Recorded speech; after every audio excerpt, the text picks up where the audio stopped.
Hello, welcome to March 22nd, 2022. I'm Kurt, and this video is my daily good life meditation, a reminder of my objectives and principles, and a check-in on how I did applying these to yesterday and today. First, last night. It was a pretty good night's sleep, kind of typical. I did wake up a couple of times normally. You know, guy's got to do what he's got to do in the middle of the night, go to the bathroom. But old guys especially. I did wake up at 4, right awake, for no good reason. And I went right back to sleep. And then the alarm went off. And then it went off again, because I somehow put it on snooze while I was in the shower, and I had to stumble out and take care of that. But I feel good. I got a decent night's sleep. I would give him last night a good 7 out of 10 in terms of quality. Haven't had a 10 since I was a baby. Probably. Yesterday was a good day. Yeah, again, it's so hard to find instances of opportunities to sometimes use the good life when my day is chock full of routine, which it normally is not. My days are usually not routine. My days are full of diverse challenges from my projects,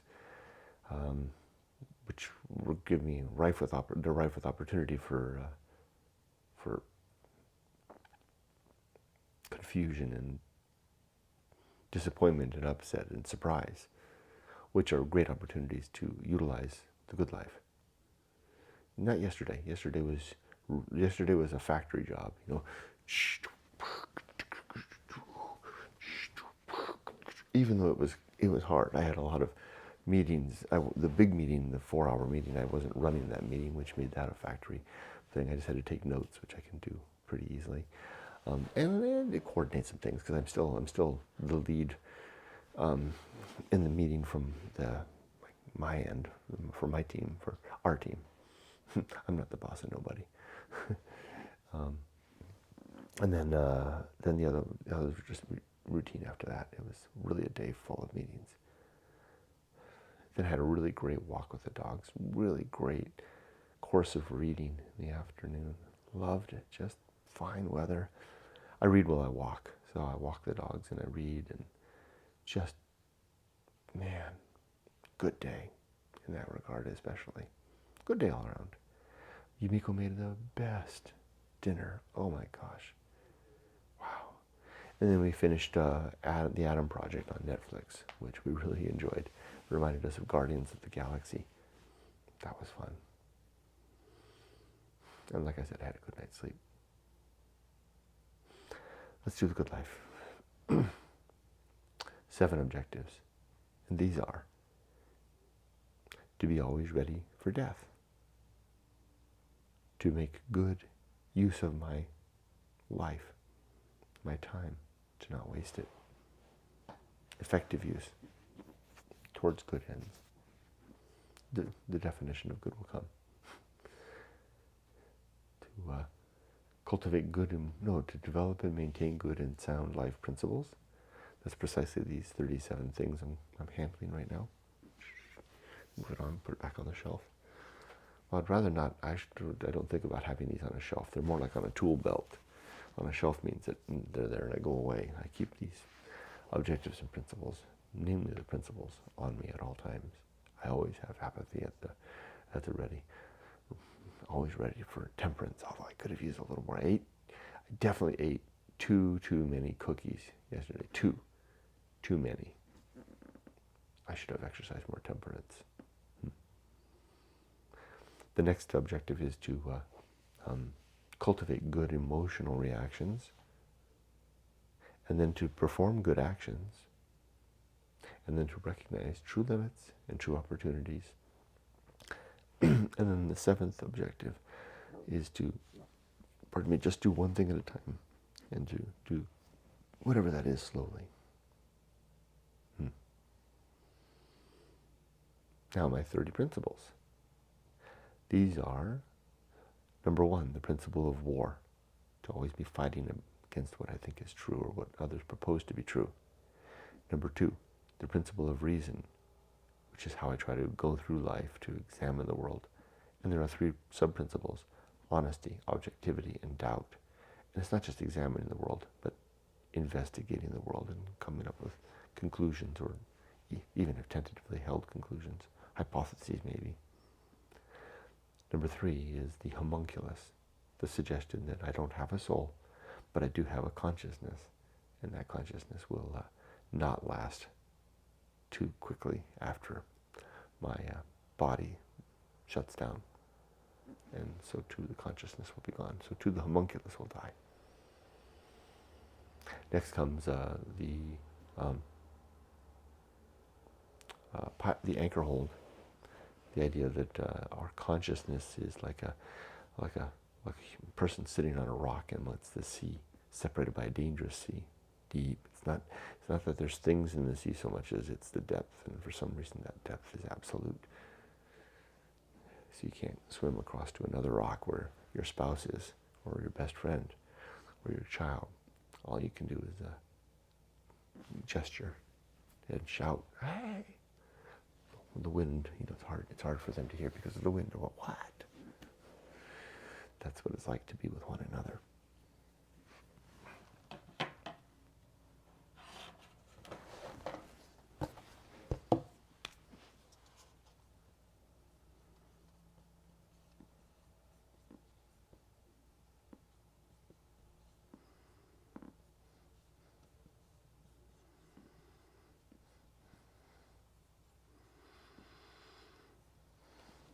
The next principle is the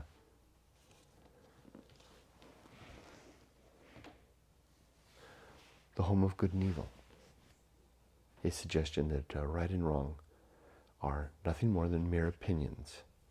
Even when they seem really absolutely objective, still they boil down to an opinion, weighted on facts, or maybe weighted on bias and want.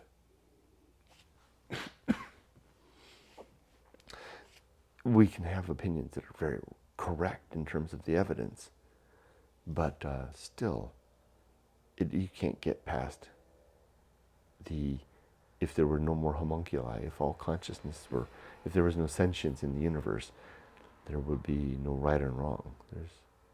There is what it is. It's not out there in the stars.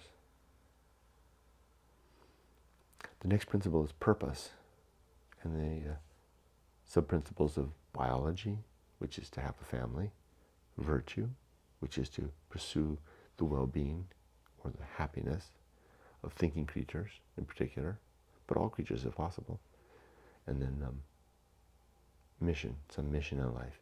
My mission is sorry buddy, sharing of my book, Going Alone, available on Amazon, and at goingalone.org if you want a signed copy. Next is the atomic principle. Everything is made of star stuff, as Dr. Sagan would say. Then comes the principle of the pirate ride. Free will is a very convincing illusion. We can make any decision we want, but we would never make anything other than the one that we actually did. It's an interesting one to unravel. I don't know, I haven't done it. That's why I hold this position on faith. I believe. Then comes the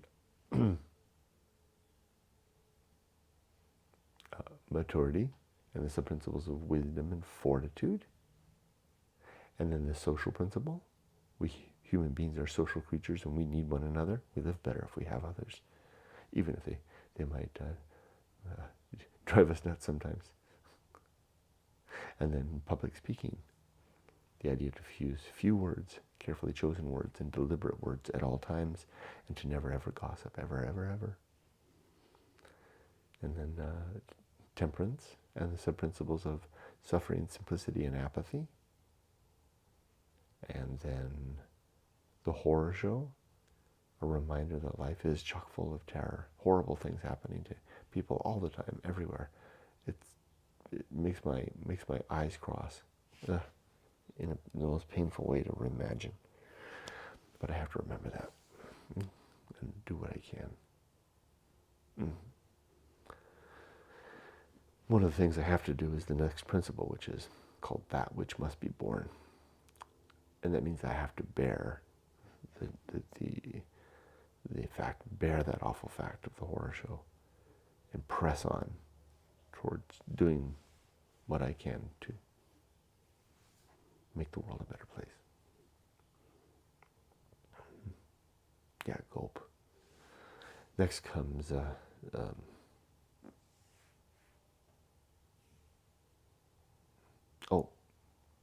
Feast of Offal, which is nothing more than the concept that when we get upset and we throw our upset out into the world, we explode into the world. We normally do this with our loved ones, unfortunately. Well, we shouldn't do it with anybody, but when we do that, we're contaminating other people with our upset in a most egregious manner. Is that the right word? In a most unhealthy manner. That's a better word. And they do that to us too. It's something we do. We engage in this as human beings. And I guess it's, in a way, it's part of what we do to comfort one another, but it's a shame when it comes out the way it does, when it comes out as, upset and anger and frustration. I'd better try to manage that and deal with that in a more effective way, less hurtful to others. That's the Feast of Offal. Then comes distraction.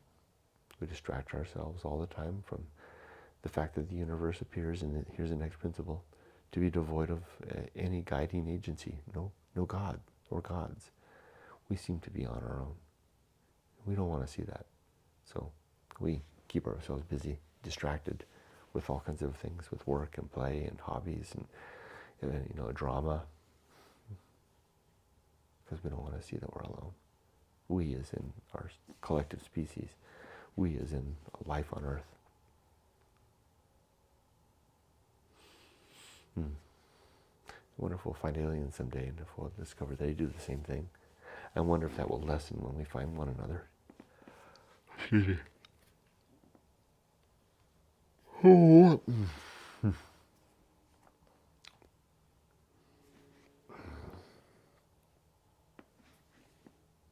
Next comes the best seat in the house.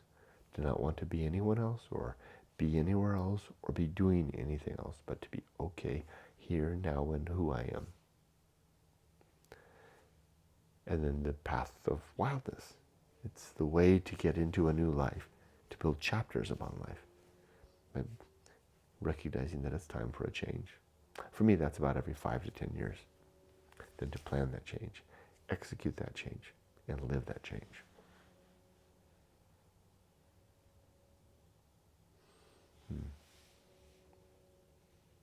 Next comes the risk of avoiding risk, the recognition of the necessity to go after the surface level risks of life, which are education, career, home, family, planning for your old age.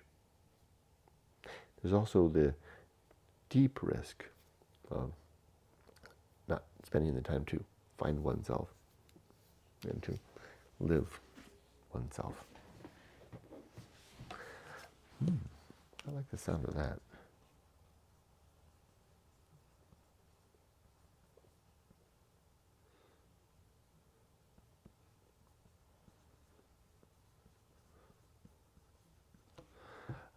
Next comes the sin and damnation, the next principle. The 7 sins in my life are falsity, believing things that are true; credulity, believing things too easily. No, falsity is being untrue, a liar. Credulity is believing things too readily. Hope is desire uncoupled from action. Faith, which is believing things where the belief itself is held up as the evidence for the belief. Authority, believing things because someone who appears to know what they're talking about says so. It's okay if they can make a good case, but just because they appear to know what they're talking about isn't enough. Superstition, believing stuff which society almost regards in this category of nonsense, it's often for an entertainment purpose, like astrology, or Bigfoot, or UFOs, more distraction. Dogma, believing things because it's the blessed tradition. And look at this, how thick that book is. And then the last one is gossip. Not a belief, but again, it's something very bad, like I said before. And the consequence for engaging in any of these sins is damnation in the here and now, a damnable life. Next is complete oblivion. No afterlife. We won't see our loved ones ever again. There'll be, when we die, there'll be no chance to reunite with the ones we left behind or who died before us.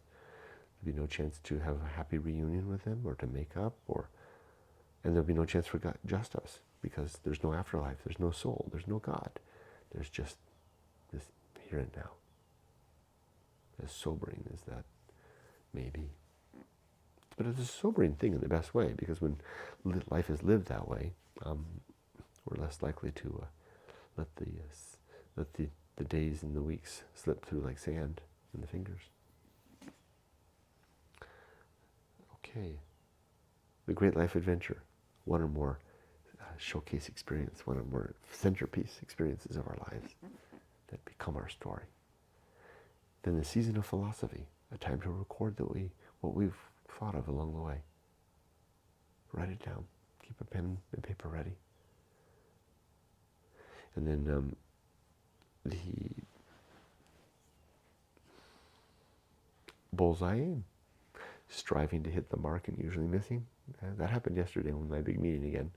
At the end there, I got a little in the weeds about planning the next steps. Should have done that with the PM from the vendor beforehand. Bullseye aim. Uphill climb, trudge, trudge, trudge, trudge, trudge, up we go. Not sitting around, not waiting, not letting life slide past. Although in the long run, it really doesn't matter that much. I mean, it does matter to well-being and to the horror show, right? Well, I promised to define goodness or good earlier. Good is the improvement of the well-being of thinking creatures. Maybe I did say that. And just you got to get out and fight. You got to work hard. We got to work hard. We got to press forward. There comes a time when that's at an end. You know, I'm almost there now. Closing in on 60. I think I can wrap it up at that point and just retreat to the life of the mind. I can't wait. But I wonder if it'll be a horror. I wonder if the diseases of old age will then step in and rob me of that dream, that dream of reading and thinking and writing and just enjoying my days. It's possible. I'm healthy today. I feel good today, so I better do it now. Yet trudge, trudge, trudge, up I go. The next principle is arena and utility. Life is an arena for the utilization of our principles towards better living and better ends. Next comes nothing is enough. Just kind of a cliche reminder that to get by with less. And then lastly, the principle of having fun, which I always forget each day. I only added this principle, 6 months ago or so, or maybe it was less. I always forget to have fun because I just work a lot. And then I go to then I do heavy duty exercises with my mind afterwards, reading and thinking, and then after that I go to sleep, and then oblivion, the bliss of oblivion for 7 to 8 hours.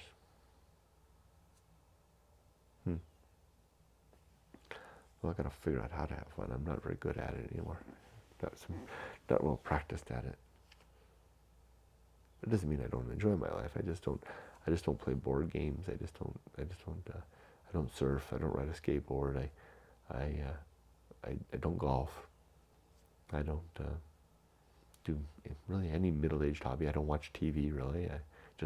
I almost watch it just for the sake of companionship with my wife, something to do in the evening for 45 minutes before bed. But I guess I do enjoy reading very much. So I guess that's my fun. Yeah. I don't even enjoy riding my motorcycle anymore. It's kind of a drudge. I'm seriously thinking about selling it. Yumiko says she can't imagine me without my bike. I know what she means. That's the thing. That's the one reason I wouldn't want to get rid of it. I'm afraid I'm going to, as I retire from the world, I'm going to devolve into nothing before I am nothing.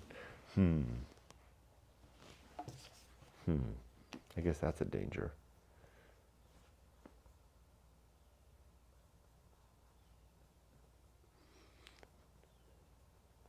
Dr. Johnson, kind of in his old age, kind of gave up his writing. I wonder what he used his time for, because he seemed to do it because he thought he deserved it, that he'd done enough. Oh, I know what he did. I know what he used his time for. He used it for speaking. That's right. He gave up. He recognized that it was a less weighty thing to do because it only had its immediate application, whereas his writing could last. But that's what he did. As he got older, he traded the written word for the spoken word.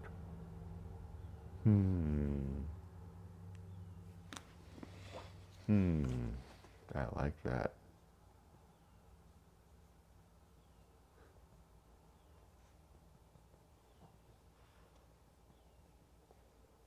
That means you have to be more social, though, huh?